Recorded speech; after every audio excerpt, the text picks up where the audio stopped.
예. 오늘은 하늘로 들어가시더라. 그분께서 하늘로 들어가시니라. 51절 말씀 같이 읽겠습니다. 그분께서 그들을 축복하실 때 그들을 떠나 위로 올려져서 하늘로 들어가시니라. 예, 하늘로 들어가시니라 합니다. 하늘로 들어가셨더라. 오늘 공부할 본문은 이제 부활하신 예수 그리스도께서 이 땅에서 하늘로 올라가신 그 승천하신 장면입니다. 잠깐 기도하겠습니다. 위대하시고 거룩하신 주 하나님 감사합니다. 하나님께서 은혜와 복을 위해서 주의 영을 충만케 하여 주시고 또 하나님 말씀을 통해서 주께서 행하신 일들을 저희가 잘 보고 배우고 또 읽히도록 또 그리고 이 말씀을 통해서 교훈을 받고 또 배움을 얻게 해 주십시오. 늘 주님께서 이 생명의 말씀, 생명의 도를 저에게 전해주셨는데 저희가 이것을 마음에 잘 간직하고 늘 기억하도록 해주시고 이 말씀을 힘입어서 살아갈 수 있도록 도와주시길 간구합니다. 또 아버지 하나님께서 또 말씀을 전하는 자나 듣는 자가 모두 주님 앞에 있습니다. 주님께서 좀 은혜가 넘치고 기쁨이 넘치고 또 아버지 하나님 말씀의 영광과 찬양을 돌리는 그런 시간이 되도록 도와주십시오. 감사드리며 주의 성기도 합니다. 아멘. 예, 이 누가복음의 특징은 하늘에서 한 사람이 내려왔다. 그리고 하늘로 한 사람이 올라갔다. 그거예요. 누가복음 시작이 하늘로부터 한 사람이 내려왔다. 그리고 천사들을 통해서 천사들이 이제 목동들에게 이제 선포를 했죠. 그리고 다음에 오늘은 이제 두 천사를 통해서 그냥 올라가는 장면인데 한 사람이 하늘로 올라갔다. 하늘로부터 내려온 한 사람이 이 땅에서 일하다가 이제 하늘로 다시 올라갔다. 그 이야기가 사람의 아들 예수 그리스도 하늘로부터 내려온 사람, 하늘로 올라간 사람. 그게 누가복음의 처음이고 끝입니다. 하늘로 들어가셨더라 했는데 예. 하늘에서 이 땅에 사람의 아들로 아브라함의 씨를 취하시고 죄 있는 사람의 모습으로 육신을 입고 이 땅에 오신 주 예수님께서 이 땅에서 모든 일을 마치시고 제자들이 본 앞에서 하늘로 올라가셨습니다. 아담 이후로 이 땅에 어떤 사람도 하늘로 올라가지 못했습니다. 하늘로 올라가지 못했고 올라갈 수도 없고 하늘로 가는 길이 열리지 않았고 사람에게는 하늘로 올라갈 능력 자체가 전혀 없기 때문입니다. 사람은 누구나 초인이 되고 싶어 하지, 슈퍼맨이 되고 싶어 한다고. 누구나 초인이 되고 싶어 하고 신이 되고 싶어 하는 열망이 있습니다. 그러나 아무도 신이 된 사람, 신이 될 수 있는 사람도 없습니다. 요한복음 3장 13절 뒤로 바로 넘겨. 요한복음 3장 13절. 하늘로부터 내려온 자, 여기 이제 누구죠? 하늘로부터 내려온 자, 예수 그리스도죠. 하늘로부터 내려온 자, 곧 하늘에 있는 사람의 아들 외에는 아무도 하늘에 올라가지 아니하였느니라. 여기 아무도 하늘에 올라가지 아니하였느니라 이 부분요. 그럼 어떤 이들은 구약에서 에녹도 있고 엘리야도 있고 하늘 올라가지 않았느냐 이렇게 말할 수 있습니다. 죽은 모세도 그 시체는 땅 어딘가에 있었지만 그는 하늘로 갔습니다. 왜? 미가엘이 그 시체를 옮겼어요. 그럼 어떻게 된 거냐? 성경의 모순의 오류를 지적하는 분들은 이런 구절을 보면 일단 성경의 무호성과 순수성 그리고 완전성에 대해서 지적을 합니다. 모세와 엘리야는 스스로 하늘에 올라간 것이 아니라 하늘로 들림을 받은 겁니다. 체에 올라간 거죠. 끌어올려진 거하고 올라간 건 다르지.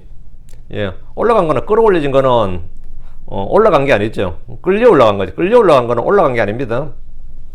예, 모세 엘리야는 스스로 하늘에 올라간 것이 아니라 하늘로 체임을 받은 거, 들림을 받은 겁니다. 에녹이나 엘리야. 주께서 아무도 올라간 적이 없다. 사람은 아무도 하늘에 올라간 적이 없다고 하신 것은 스스로 힘으로 사람이 스스로 하늘로 올라간 사람이 없다는 말입니다. 예를 들어 아무도 하늘을 날 수 있는 사람 없습니다. 이 지구상에 하늘을 날 수 있는 사람, 하늘을 난 사람은 아무도 없어요. 낙한 사람이 있어요. 하늘을 난 사람은 없습니다. 점프한 사람도 있지만 하늘을 난 사람은 없어요. 아무도 무리를 걷지 못합니다. 그러나 풍선이나 열기구나 행글라이더나 뭐 비행기와 같은 기구를 활용해서는 하늘을 나는 사람들이 꽤 있습니다. 다 날죠. 한국 고전에도 전쟁에서 큰 연을 만들어 거기에 사람이 타고 적진을 공격했다. 그런 뭐 전설 같은 이야기들이 간혹 있죠. 고려시대에도 있었다 그러고. 조선에도 진주성에서 정평구라는 사람이 비가 날비자고 거가 이제 수레란 뜻이죠. 비거, 나르는 수레바퀴를 타고 적진에 들어가서 친구를 구출해서 30리 밖으로 날아왔다는 말이 있는데 그 무슨 이런 황당한 말이 있는데 이게 기록이 돼 있어요. 이 임진왜란 후에 150년 뒤에 기록된 것이기 때문에 이게 전혀 근거가 없습니다. 사실 이 기록은 있는데 두 권의 기록이 있는데 이름도 나와요. 정평구라고. 근데 그때 뭐 비거를 만들 정도면 한국 일본에서 당하지도 않았겠지. 사람이 열기구를 타고 하늘을 난다고 해서 우리는 사람이 하늘을 날았다, 하늘을 날 수 있다고 말하지 않습니다. 누가 뭐 이 행글라이더 타고 하늘 쫙 비행했다고 해서 우리가 사람이 하늘을 나네, 사람이 하늘을 날 수 있네, 이런 사람은 아무도 없다고 날 것에 자기 몸을 실은 겁니다. 그렇죠? 날 것이 있는데 그 날 것에 자기 몸을 실은 거예요. 엘리야는 하늘에 올라간 것이 아니라 불말과 볼병거가 나타났고 해오리 바람을 타고 하늘로 올라갔습니다. 열왕기하 2장 11절에 보면 해오리 바람을 타고 하늘로 올라갔다고 되어 있는데 모세의 몸은 천사장 미가엘이 옮겼습니다. 신약에서도 사도 바울이 셋째 하늘 낙원으로 체에 올라갔다 이래 돼 있어요. 체에 올라갔다. 사도 요한은 성령에서 하늘로 들림을 받았다 이래. 계로 4장 1절에 이리로 올라오라 이에 반드시 일어날 것들을 내가 내게 보이리라 하더라. 이리로 올라오라 할 때 이제 성령 들림을 받은 거죠. 두 증인들도 하늘로부터 이리로 올라오라는 말씀을 듣고 구름들 속에서 하늘로 들림을 받았습니다. 성경에는 휴거와 부활의 예가 여러 번 나옵니다. 그러나 아무도 스스로 죽은 자들 가운데서 일어난 사람이 없고 스스로 하늘로 올라간 사람은 없습니다. 하늘에서 내려오신 분, 하늘에 계신 그리스도만이, 예수 그리스도만이 죽은 자들로 일어나셨고 하늘로 올라가셨습니다. 그분은 스스로 일어나셨고 스스로 하늘로 올라가셨다고 이 말입니다. 주 예수님의 성천기사는 마가복음에도 있습니다. 마가복음 16장 19절에 이렇게 주께서 그들에게 말씀하신 뒤에 하늘로 올려져서 영접을 받으시고 하나님 오른편에 앉으시니라. 마태복음과 요한복음에는 주 예수님의 성천 기록이 없습니다. 주 예수님께서 하늘로 올라가시는 모습은 그분이 장차 같은 모습으로 오신다는 걸 보여줍니다. 그리고 우리도 주와 같이 하늘로 올라간다는 사실을 알려주는 겁니다. 사도행전 1장에는 성천 장면이 좀 더 자세하게 기록되어 있습니다. 자, 본문 보겠습니다. 44절입니다.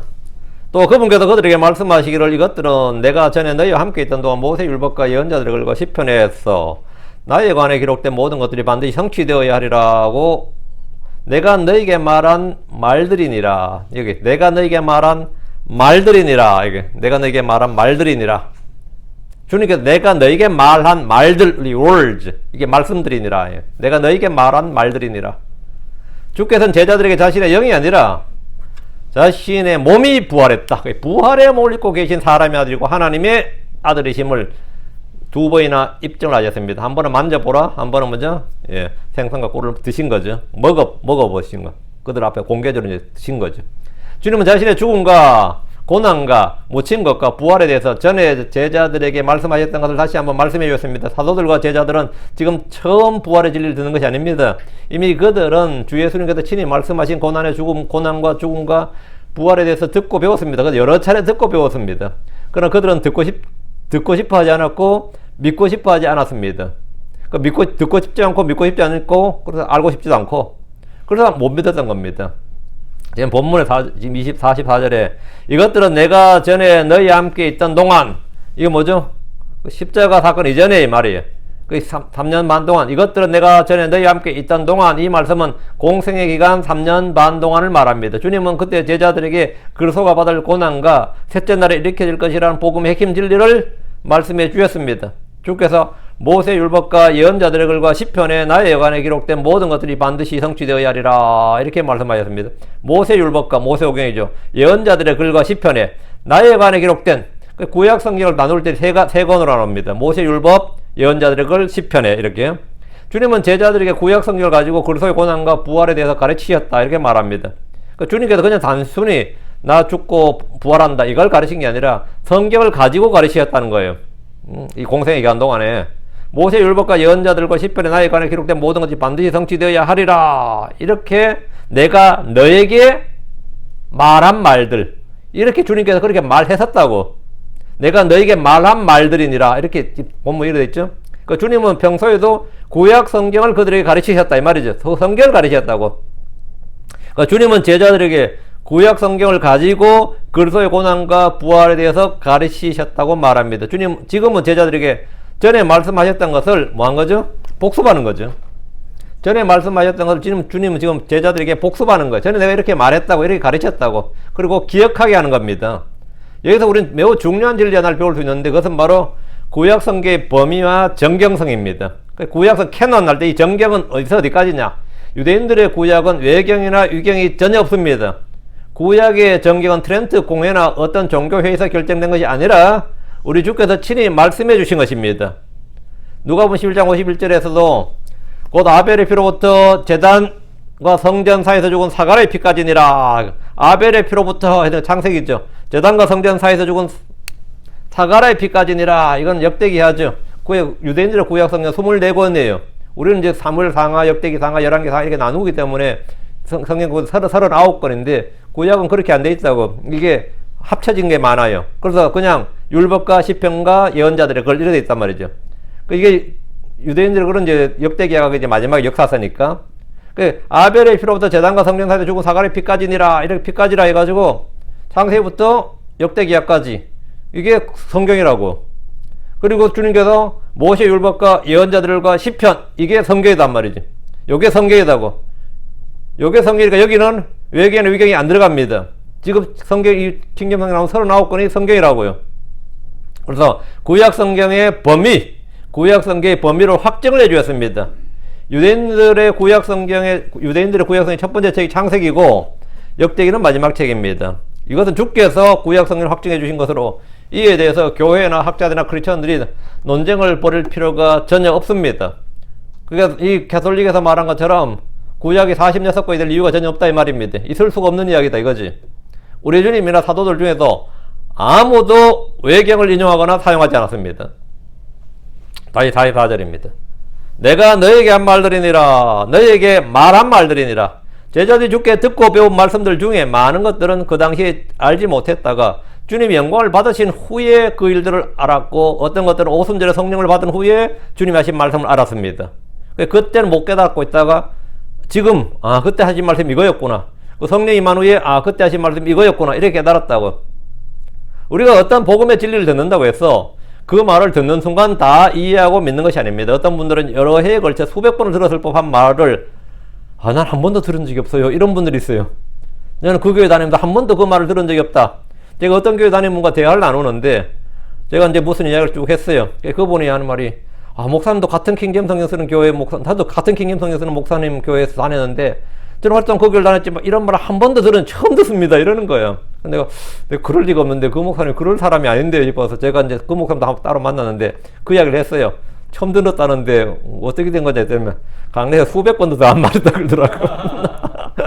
내 강대에서 수십 년 수백 번도 더 한 말인데 뭐 응? 나 수백 번이 아니라 너는 사람 지겨워서 못 듣겠다 한 말인데 뭐 그 사람이 뭐 처음 듣는다 그러냐. 그 뒤에 말이 생략돼서 이제 또라이냐 이 말이 그냥 확 튀어나오려고 하더라고. 응?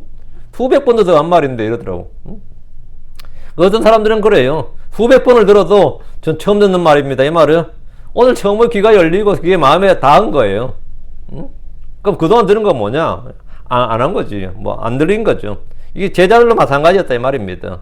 주께서 제자들에게 전에 함께 있던 동안 지금 44절 모세 율법과 예언자들의 글과 시편에 나에 관해 기록된 모든 것들이 반드시 성취되어야 하리라고 내가 너희에게 말했던 내가 너희에게 말한 말들 내가 너희에게 말했던 것들이다 이거다. 이 말씀하셨던 것들이 뭐다? 이것들 지금 일어나는 이 일들이 바로 이 이야기다 이거예요. 이 기록과 지금 현실이 뭐라? 기록과 역사가 기록과 예언이 지금 일치하고 있다 이거예요. 주님은 표적이나 체험이 아니라 기록된 성경 즉 말씀으로 부활을 증언하시고 제자들에게 믿음을 주신 겁니다. 영이 아니다 몸이다 이건 뭐죠? 말씀으로 증언한 게 아니라 직접 보여주셨고 내가 영이 아니라 몸으로 부활했다 이건 보여주셨고 내가 부활했다는 사실은 뭐다? 내가 부활했다는 것은 하나님 말씀으로 증언한 기록된 말씀으로 증언한 거단 말이죠. 말씀을 통한 믿음이 구원하는 믿음이고 살아있는 믿음이고 열매 맺는 믿음이고 승리하는 믿음입니다. 믿음은 믿음의 말씀을 통해서 얻는 것이기 때문입니다.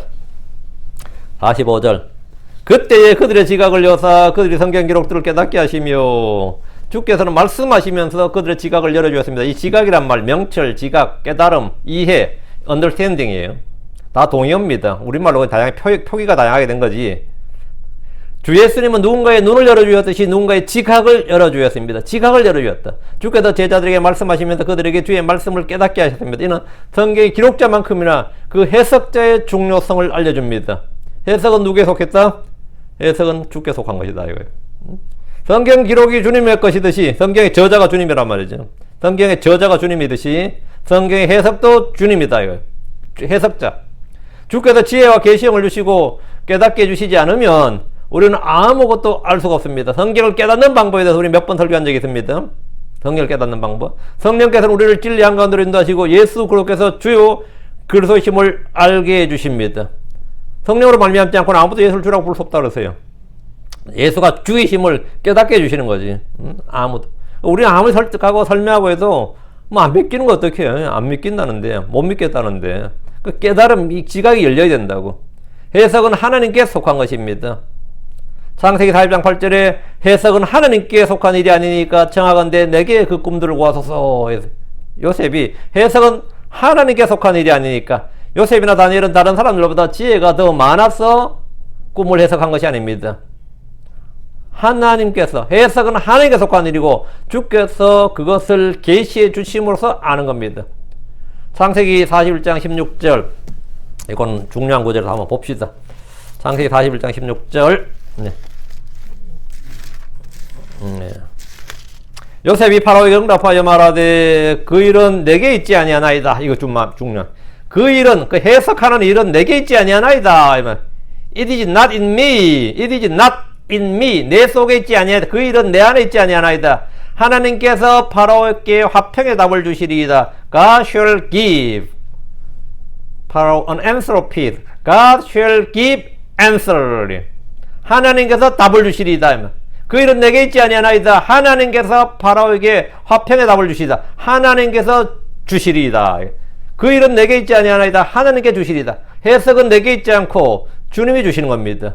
깨달음은 내게 있지 않고 주님 주시는 거예요. 지혜는 내게 있지 않고 내 안에 있지 않고 주님께서 주시는 것 같다. 지혜와 계시형은 주님이 주시는 거다.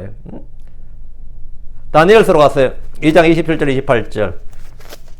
다니엘 2장 27절 28절.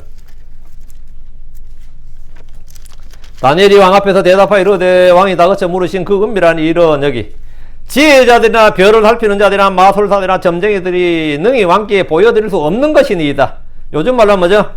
과학자들이나 전문가들이나 학자들이나 교수들이 능히 보여줄 수 없는 것들이다 이거예요. 요즘 말로 그거죠. 왕이 물으신 그 일은 그거 말이죠. 지혜자들 별을 살피는 천문학자들이죠. 마술사들이나 점쟁이들이 능히 왕께 보여드릴 수 없는 것이니이다. 요즘 말하면 나사에서도 못하고 벨 연구소에도 못하고 하버드 뭐 경제연구소도 뭐 무슨 뭐 물리연구소도 어디 노벨상 받은 사람들이든 그런 사람들이 말하면 능히 보여줄 수 없는 것이다. 그런 은밀한 일들을 계시하시며 마지막 날들이 있을 일을 느부갓네살 왕에게 알려주시는 한 하나님이 하늘에 계시나이다. 그러나 but there is a God in heaven. 그러나 하늘에 한 하나님이 계시나이다. 그러나 비밀들을 계시하시고 알게 해주시는 한 하나님이 하늘에 계시나이다 이 말이죠. 그러나 비밀들을 계시하고 알게 해주는 하나님이 하늘에 계시나이다. 이게 but there is a God in heaven that reveals secrets and makes known. makes known 이게 알려준다 이죠. there is a God in heaven. 하늘에 한 하나님이 계시나이다. 비밀들을 계시해 주시고 알게 해주시는 한 하나님이 하늘에 계시나이다. 이게 훨씬 더 뜻이 확상하네. 그렇지 알죠? 요셉과 다니엘에게 지혜와 계시를 주었던 주께서 제자들에게 성경 기록들을 깨닫게 해주었습니다. 로마 캐톨릭은 자기들에게 성경 해석 권한이 있다고 주장하지만 성경은 전혀 그렇게 말하지 않습니다. 우리는 계시하시고 알려주시고 가르쳐주시는 주께서 지혜를 구해야 됩니다. 주께서 지각의 눈을 열어주시길 구해야 됩니다. 주의 말씀을 듣고 회개하면 주께서 성령을 부어주시고 주의 말씀들을 깨닫게 해주십니다.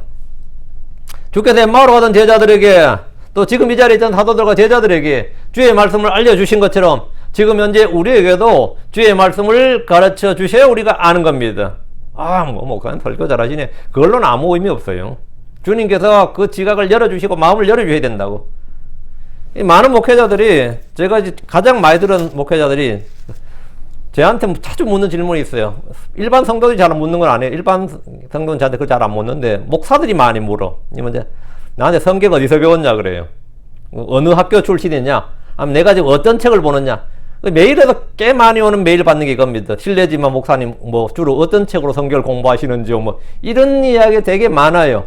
어떻게 공부했느냐 이런 식의 질문을 꽤 많이 합니다. 저는 목사가 되기 전부터 주의 말씀을 제대로 알고 싶었습니다. 저는 목사가 되고 싶었던 게 아니라 하나님의 말씀을 제대로 알고 싶었어요.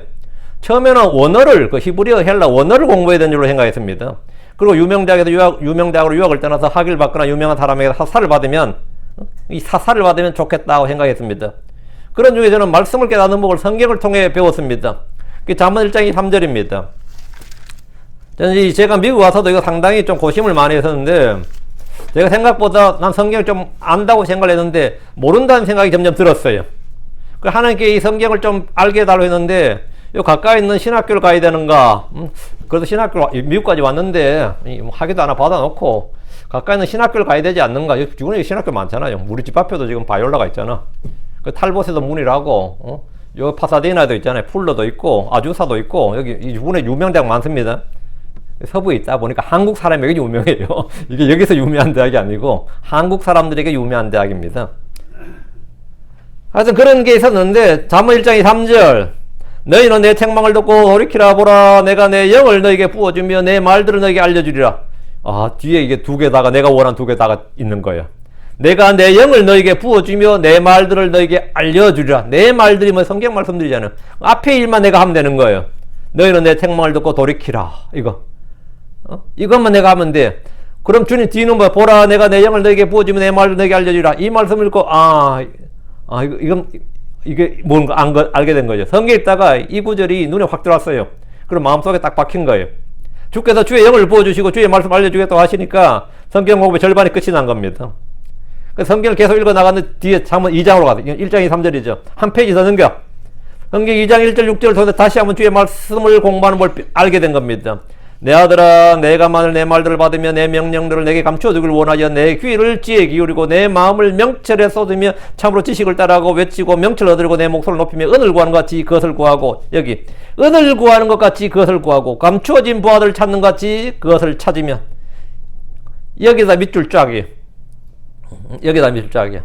은을 구하는 것 같이 그것을 구하고 감추어진 부하들을 찾는 것 같이 그것을 찾으면 그때의 주 두려워하는 것을 깨닫고 하나님 아는 것을 발견하니 이는 주께서 지혜를 주시며 그분의 입에서 지식과 명철이 나오기 때문이니라.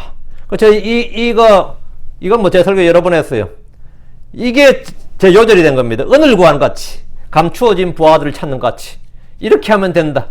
이렇게 하면 내가 하나님 아는 걸 배우게 되고 뭐라고? 예, 주께서 지혜를 주신다. 응? 그렇다면 진짜 하나님께서 지혜를 주셨어. 이 말씀들은 성경을 깨닫는 가장 완벽한 방법이 제시되어 있는 겁니다. 주의 말씀에 마음을 쏟고 은을 구하는 것 같이 감춰진 부활을 찾는 것 같이 그것을 찾으면 주께서 깨닫게 해주시고 하나님 아는 것을 발견하게 하시고 주께서 지혜를 주신다고 말씀하셨습니다. 이제부터 나한테 메일 보내지 말라고. 이게 내 성경 공부 방법이었어요. 이게 내가 지금까지 설교하고 성경 공부하고 모든 한 게 전부 다 여기서 나온 겁니다. 어떤 책이 아니라.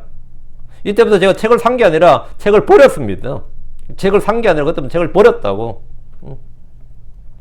그리고 이제 진짜 내가 실천적으로 해야 될 일이 뭐냐? 그럼 내가 가만히 앉아서 이것만 하면 되냐? 실천적으로 해야 될 일이 있습니다. 에베소 3장 4절이에요. 그것으로 말미암아 너희가 읽을 때에 그리스도의 신비에 대하여 내가 알고 있는 바를 깨닫게 되리라. 너희가 읽을 때에 여기 언제요? 읽을 때에 그리스도의 신비에 대하여 내가 알고 있는 바를 사도 바울이 받은 계시를 사도 바울이 알고 있는 바를 깨닫게 된다잖아요. 그러니까 이제 드디어 이제 바울의 위대한 스승이지 이방인의 교사고 사도인 바울의 사사를 받게 된 거지. 너희가 읽을 때에 그리스도의 신비에 대하여 내가 알고 있는 바를 깨닫게 되리라. 주의 말씀을 읽는 겁니다. 읽는 거예요. 성경 읽고 또 읽어야 됩니다. 이것이 주께서 우리의 지각의 눈, 명철을 열어주시는 방법입니다.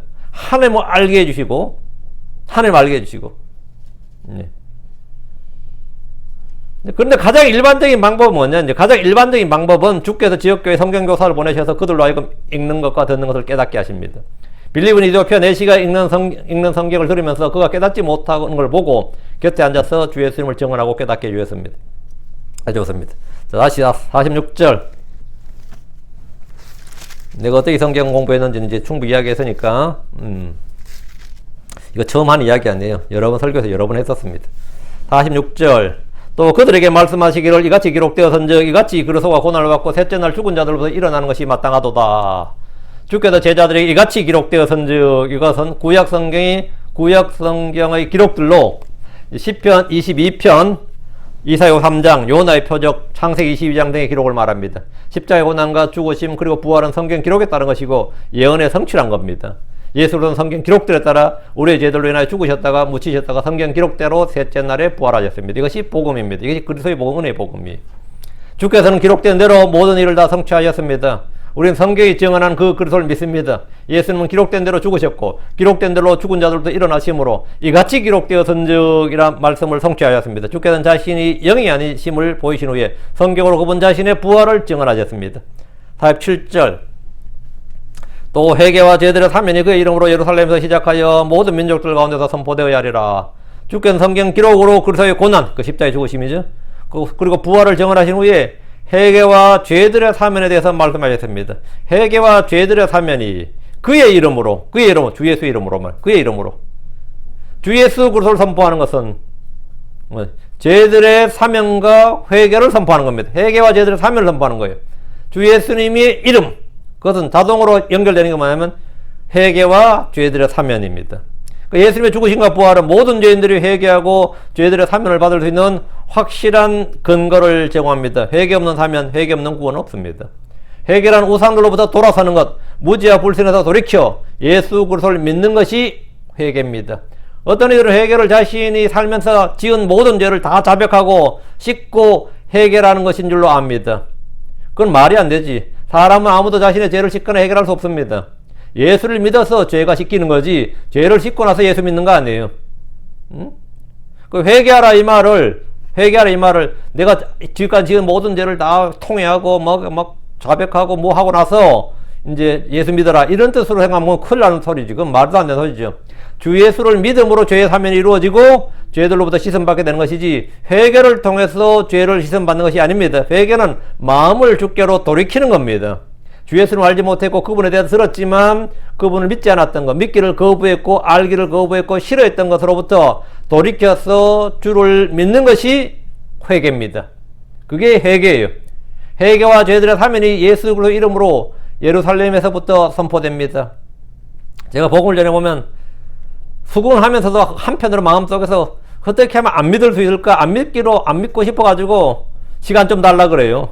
안 믿고 싶은 논리를 또 만들고, 안 믿고 싶은 핑계도 좀 더 만들고 해가지고, 며칠 뒤에 만나면, 이제 안 믿고 싶은 핑계 몇 개 이제 만들어가지고, 그거 또 올렸어. 그래서 또 막 설득하고 막 하면 또 다음에 그래. 그 다음에 또 말해보면 또 지가 안 믿어야 될 이유도 믿기 싫은 거 쭉쭉 말해요. 사람들은 그게 그게 회개가 안 되는 거야. 회개는 돌이키는 건데, 그거 안 돌이키려고 그런 거죠. 회개와 죄들의 사면이 예수 그리스도 이름으로 예루살렘에서부터 선포됩니다. 예루살렘이 복음 선포의 출발점입니다. 이곳이 출발점이에요. 제자들은 이곳에서 성령을 부음받습니다. 예루살렘이 출발점이 되고, 다음에 재림은 뭐죠? 예루살렘에 다시 주님이 서는 곳으로 마무리되는 거지. 예루살렘이 출발점이고 예루살렘이 끝이에요. 종점이라고. 얘가 시작점이고 얘가 종점입니다. 예. 왕국의 복음은 결국은 예루살렘에서 끝나는 거예요. 그 예루살렘이 복음 선포의 출발점입니다. 제자들은 이곳에서 성령을 부음받았고 이곳에서 회개의 복을 선포합니다. 이 복음은 예루살렘에서 유대로, 사마리아로, 그리고 온 민족들, 즉 온 세상에 널리 선포되어야 됩니다. 예루살렘에서 율법이 선포되는 것이 아닙니다. 유대교가 선포되는 게 아닙니다. 회개와 죄들의 사면, 즉 은혜의 복음이 선포되고 예수 그리스도 이름이 선포되는 겁니다. 예수의 이름, 예수가 그리스도다, 예수가 주다, 예수가 바로 메시아다, 예수가 하나님 아들이시다, 이게 선포된단 말입니다. 그게 예수 이름이 선포되는 거예요. 예수 이름이 그의 이름으로 선포되어야 하리라. 이 말은 주 예수의 이름이 선포되고 그분의 이름을 알고 믿는 것이 구원이란 말입니다. 사도행전 4장 12절에 그리고 다른 어떤 이 안에서도 구원이 없나니 이는 하늘 아래서 우리가 반드시 구원받아야 할 다른 이름을 사람들 가운데 주지 아니하셨기 때문이니라. 주 예수님이 유일한 구원자입니다. 다른 이는 없습니다. 사도행전 10장 43절에 그분에 대하여 모든 예언자들로 증언하되 누구든지 그분을 믿으면 그분의 이름으로 말미암아 죄들의 사면을 받으리라. 여기 굉장히 중요한 말인데, 그분에 대하여 모든 예언자들도 증언하되, 이 부분요. 뒤에 우리가 주로 이 사도행전 10장 43절을 인용할 때 누구든지 그분을 믿으면 그분의 이름으로 말미암아 죄들의 사면을 받으리라. 여기 이제 포인트를 주고 여기 이제 스트레스 힘을 주죠. 누구든지 그분을 믿으면 그분의 이름으로 말미암아 죄들의 사면을 받으리라. 아멘이죠. 근데 이 구절 정말 중요한 부분, 앞부분, 그분에 대하여 모든 예언자들로 증언하되, 이 부분요. 그분에 대하여 모든 예언자들이 증언했다잖아요. 아벨로부터 전부 다 뭘 증언했다고? 그분에 대하여 증언했다고요. 그분에 대하여 모든 예언자들은 누구? 아벨이 첫 예언자예요. 아벨로부터 모든 예언자들이 예수 그리스도를 증언했다고. 그 증언은 뭐라고 증언했는지, 누구든지 그분을 믿으면 그분의 이름으로 말미암아 죄들의 사면을 받으리라, 이렇게 증언했다는 거예요. 이게 주의할 문구인데 뒤가 아니라 앞입니다. 그분에 대하여 모든 예언자들이 증언했다고. 구약 성경에 예수 그리스도가 증언되어 있고 예수 그리스도를 믿으면 구원이다 이거예요. 누구든지 그분의 이름, 주의 이름을 부르는 자는 구원을 받으리라, 이게 구약 성경에 기록되어 있다고. 예수 그리스도로 말미암는 구원, 저희들의 사면은 모든 예언자들이 증언한 겁니다. 모든 예언자들은 그들 안에 계신 그리스도 영께서 그분의 고난과 그 뒤에 있을 영광을 미리 증언해 주셨습니다. 그래서 누구든지 주의 이름을 부른 자는 구원을 받으리라. 구약에는 누구든지 주의 이름을 부른 자는 구출을 받으리라 했죠. 구출을 받으리라, 구원을 받으리라, 구조를 받으리라 뭐. 누구든지 주의 이름을 부른 자는, 이 주가 누구라고? 예수라고. 예수를 증언했고 예수가 바로 주시다. 그분이 주시다. 나의 주, 나의 하나님이다. 그 누구든지 예수가 나의 주, 나의 하나님 힘을, 나의 그리스도 이걸 그렇게 부른 자는 구원을 받는다고. 이게 십자가 강도가 예수께 뭐라? 주여 구원을 받았다고. 주의가 구원 받았다. 예. 이걸 누가 증언했다? 모든 예언자들이 증언했다고요. 다시 8절. 그리고 너희는 이 일들의 증인이니라. 너희는 뭐 예언자가 아니에요. 증인이라고. 주께서 사도들 그리고 제자들에게 그리고 너희는 이 일들의 증인이니라. 그들은 그리스도의 증인이고 복음의 증인이고 부활의 증인입니다. 이 모든 일들을 그들은 직접 들었고 보았습니다. 경험자들이에요. 그들은 법적으로 이 법정에 섰을 때도 증인이 될 수 있는 자격이 있고 신실한 증인으로서 그들이 직접 보고 듣고 경험한 것을 거짓 없이 목에 칼이 들어든 죽인다 그래도 거짓 없이 증언을 해야 됩니다. 증거가 없을 때 가장 강력한 효력을 발휘한 것이 증인들입니다. 증인들이에요. 여러 증인들의 증언이 있으면 그것은 법적으로 증거와 동일한 힘을 갖게 됩니다. 주께서는 이 땅에 많은 부활의 증인들을 남겨두었고 무한 증거들을 주셨는데 가장 강력한 증거는 예언의 말씀, 즉 기록된 성경입니다. 이 기록된 성경이 가장 강력한 증거고 그 증거를 바탕으로 증인들을 남겨두셨습니다. 증인을 남겨두셨다고. 49절. 그리고 보라, 내가 내 아버지 약속하신 것을 너에게 보내리라. 그러나 너희는 높은 곳으로부터 오는 권능을 입을 때까지 예루살렘 시에 머물라. 이것은 성천하신 후에 하실 일에 대한 예언의 말씀입니다. 주께서 부활하시고 이 땅에 40일을 계셨습니다. 그리고 하늘로 올라가셔서 약속하신 성령을 보내시겠다는 겁니다. 이에 대한 말씀은 요한복음 14장, 15장, 16장에 아주 자세하게 나옵니다. 주님은 진리의 영, 성령, 위로자를 보내시겠다고 하셨습니다. 주께서 이 땅에 계시는 동안 성령은 아무에게도 임하지 않았습니다. 요한복음 7장 39절에 보면 그러나 이것은 그분께서 자기를 믿는 자들이 받을 성령을 가리켜 말씀하신 것이더라. 그 생수의 강에 대해서 말씀하셨죠. 생수의 강에 대해서 말씀하셨는데 그 설명이 나오죠. 이것은 이 생수의 강은 말이죠. 그분께서 자기를 믿는 자들이 받을 성령을 가리켜 말씀하신 거다. 그 생수의 강 이거는 성령에 관한 말씀이다 이거요.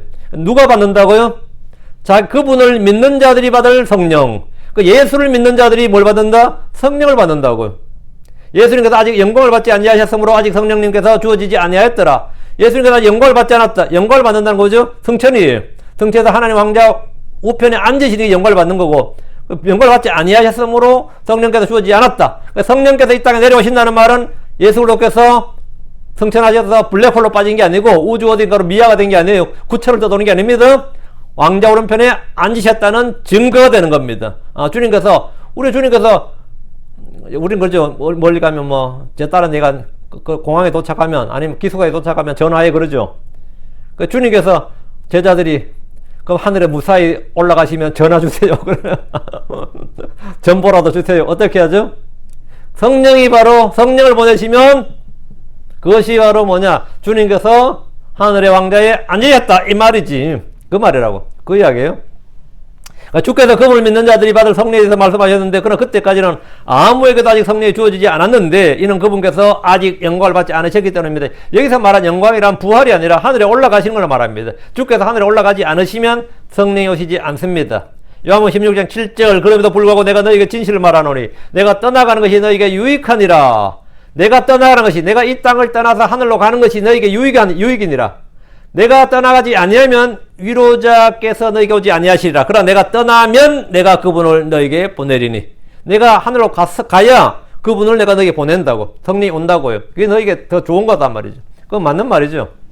성령은 주님이 이 땅을 떠나셔야 아버지께서 보내시는 겁니다. 주 예수님께서 지금 49절 보라 내가 내 아버지 약속하신 것을 너희에게 보내리라. 내가 보낸다고요. 성령을 보내시겠다 이거.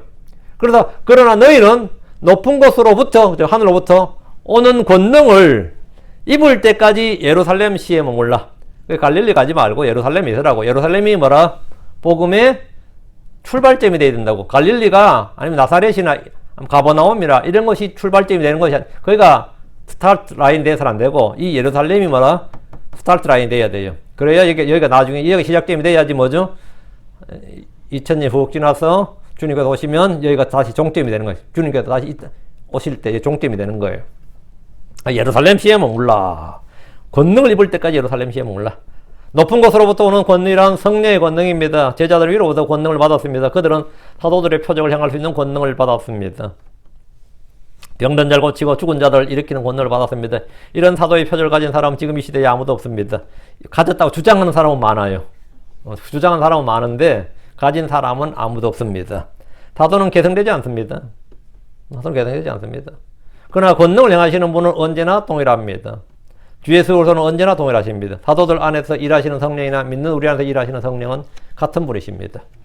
제자들은 주의 명령대로 예루살렘 시에 머물면서 주께서 보내주시는 성령을 기다려야 되는데 이 기간은 열흘입니다. 기다리라 하면 뭐 한없이 기다리는 게 아니고 열흘이에요. 주의 첫날부터 이곳에서 50일을 기다렸던 것이 아닙니다. 그들은 이날 주를 만났지만 고향 갈릴리로 가서 다시 고기잡이를 했고 거기서 주를 만난 기록이 요한복음에 나옵니다. 그러니까 지금 이 49절 이야기는 그거보다 훨씬 더 이 뒤의 이야기란 거죠. 누가복음은 그런 부분은 다 생략하고 제자들이 부활하신 주를 만난 주의 첫날 기록과 그리고 그분의 사명을 받는 것 그리고 승천한 날까지 일을 곧바로 설명하고 있습니다. 중간은 다 생략해버리고요. 주께서 승천하신 날은 오순절이 열흘 전이었고 이날부터 제자들은 오순절까지 이곳 예루살렘 시에 머물러 있으라는 주의 명령대로 거기 함께 기도하면서 함께 모여 기도하면서 주의 약속 성령 오심을 기다렸습니다. 50절입니다. 그리고 그분께서 그들을 베다니까지 데리고 나가시더니 꼭 그분이 자신의 손을 들어 그들을 축복하셨더라. 이 베다니 올리브산이거든요. 올리브산을 데려가신 거예요. 그분 자신의 손을 들어 그들을 축복하셨더라 했는데 이 올리브산 동편으로 주님께서 오시기 때문입니다. 거기 발을 올리시기 때문에 위치를 여기로 잡으신 거예요. 성천의 위치를. 아니면 예루살렘 성전에서 쫙 올라가시면 얼마나 좀 본때 같나 솔직히 한 말로 안 그래요? 이 왕지사 올라갈 때 이 산에서 산께서 올라갈 게 뭐 있어? 이 왕지사가 지금 그렇게 하면 좋은데요. 그럼 우리 생각이고 베다니까지 가셨다. 그래서 이제 이 베다니 침례교회도 나오고 베다니 교회가 얼마나 많아? 베다니라 이름 붙인 게.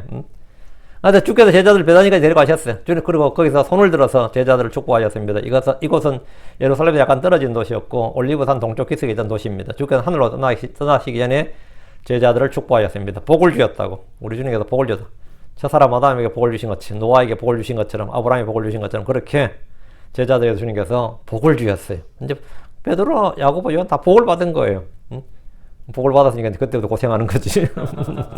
51절입니다. 51절. 그리고 이런 일이 있었으니 and it came to pass.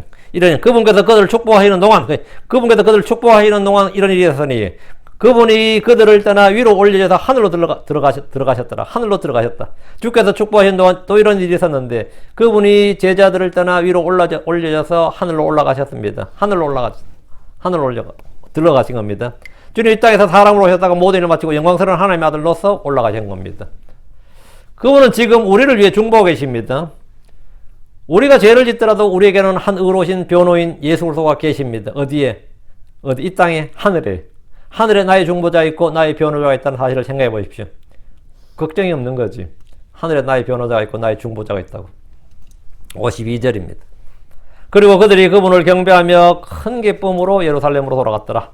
주의 축복을 받은 제자들은 그분이 하늘로 들려 올라가시는 걸 보면서 그분을 경배했습니다. 그리고 큰 기쁨으로 예루살렘으로 돌아갔습니다. 누가복음은 예수 그리스도의 탄생 때 천사들이 큰 기쁨의 좋은 소식을 너에게 알리노라 해가 거기서 보면 큰 기쁨의 좋은 소식이 나오죠. 그 시작 부분이 큰 기쁨의 좋은 소식으로 예수님이 출현했고 하늘로부터 한 사람이 내려왔어요. 그리고 마지막으로 그분이 승천하실 때도 큰 기쁨이 있었습니다. 큰 기쁨으로 한 사람이 이 땅에서 하늘로 올라간 겁니다. 그들은 모두 함께 모여 기도했는데 무려 120명이 주의 명령대로 이 도시에 머물며 한 마음으로 기도했습니다. 사도행 1장 13, 14절이면 그들이 들어가서 다락방으로 올라가니라. 이제 마가의 다락방이라고 그러죠. 다락방으로 올라가니라. 베드로와 야고보, 요한과 안드레아, 빌립과 도마, 바돌로메아, 마테아, 알페오 아들 야고보, 셀로 시몬과 야고보의 형제 유다가 다 거기 머물더라. 이들이 다 여자들과 예수님의 어머니 마리아와 그분의 형제들과 함께 한 마음이 되어 기도와 간구를 계속하더라. 여러분 중요한 말이 나오죠. 한 마음이 되어 했죠. 함께 한 마음이 되어. 이들은 주께서 주시겠다는 성령을 기다리면서 계속 기도를 했던 겁니다. 3절. 그리고 계속해서 성전에 있으면서 하나님을 찬양하고 찬미하더라. 아멘. 찬미, 이거는 이제 블레싱. 네, 블레싱. 찬미하면서. 제자들은 계속해서 주의 성전에 있으면서 함께 기도했습니다. 이때까지 성전이 경배와 교제의 핵심이었음을 보여줍니다. 유대인들의 성전은 단순한 신전 건물이 아닙니다. 그곳은 주님이 거하시는 그분의 집이었고 경배와 기도의 처소였습니다. 제자들은 당연히 이곳에 있으면서 주님을 찬양하고 찬미했는데 누가 말하지 않아도 당연한 일이었습니다. 아마도 당시 성전에 있던 사두개인들은 이들의 행동에 적잖이 놀랐을 겁니다. 얼마 전까지만 해도 숨어서 지내던 이들이 공개적으로 성전에 나타나서 찬양하고 있었기 때문입니다. 그러나 이후로는 더 중요한 말, 여기. 그들이 그리고 계속해서 성전에 있으면 되게 언더라인. 지금 제자들은 성전에 있으면서 하나님을 찬양하고 찬미했는데 이제 며칠 뒤면 그들의 몸이 성전이 됩니다. 지금은 성전에 있으면서 주님을 찬양하는데 이제 며칠 뒤면 그들의 몸이 주의 성전이 된다고요. 그들의 몸이 주의 성전이 돼요. 고린도전서 6장 19절. 도대체 무슨 말이냐? 너희 몸이 너희가 하나님에서 받은 바 너희 안에 계신 성령님의 전인 줄을 너희가 알지 못하냐? 너희가 너희 자신의 것이 아니니라. 너희 몸이 너희가 하나님에서 받은 바 너희 안에 계신 성령님의 전이다 이랬죠. 성령이 오시면 주의 영은 믿는 자들 몸 안에 거합니다. 이 사실은 성령을 받기 위해서 따로 어떤 은사를 받아야 한다든지 어떤 체험을 해야 된다든지 뭐 그런 게 아니다 이거죠. 고린도전 3장 16절. 너희가 하나님의 성전인 것과 하나님 영께서 너희 안에 거하신 걸 알지 못하느냐? 너희가 하나님의 성전인 것과. 이들은 지금 성전에 거하면서 위로부터 능력 있기를 지금 기다리고 있는데 그때 그날부터 그들의 몸이 성전이 된다. 주의 성전에 있던 제자들은 기쁨이 넘쳤고 두려움 없이 담대했습니다.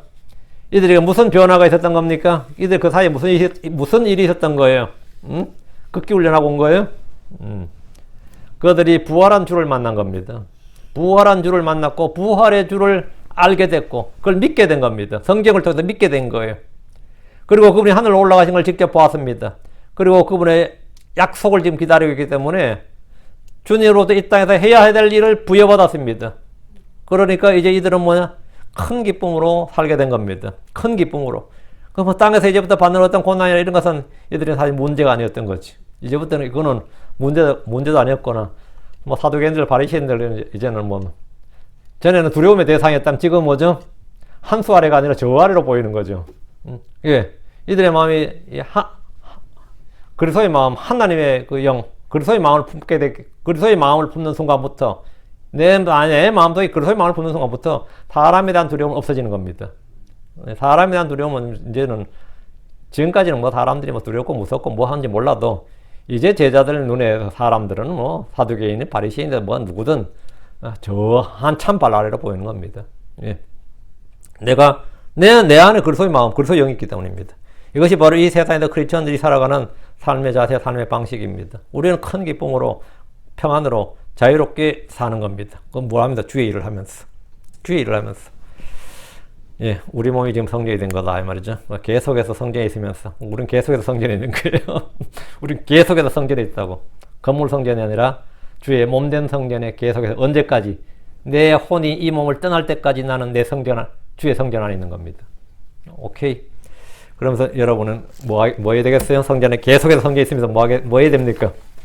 하나님께 영광을 돌려야죠. 주님을 찬양하고 찬미해야지. 내가 호흡 있는 동안 주님을 찬양할 수 있는 겁니다. 오케이.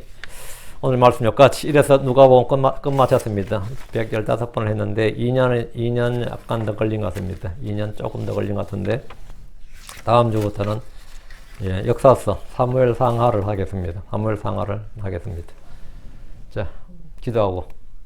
하여튼 감개무량하다. 맞았더니 성경 한 권씩 뗄 때마다 저는 뭐 한 것 같아. 사실 아무것도 아닌데 그죠? 뭘 한 느낌이에요. 기도합시다. 위대하고 거룩한 주 하나님 감사합니다. 하나님께서 도우셔서 누가복음을 모세히 마쳤습니다. 사랑 아버지 하나님, 하늘에서부터 한 사람이 내려오고 또 하늘로 한 사람이 올라가는 위대한 이 한 인물 예수 그리스도에 대해서 배웠습니다. 그분이 주요 그러시고 나의 주 나의 하나님이신 것을 알게 되었고 믿게 되었습니다.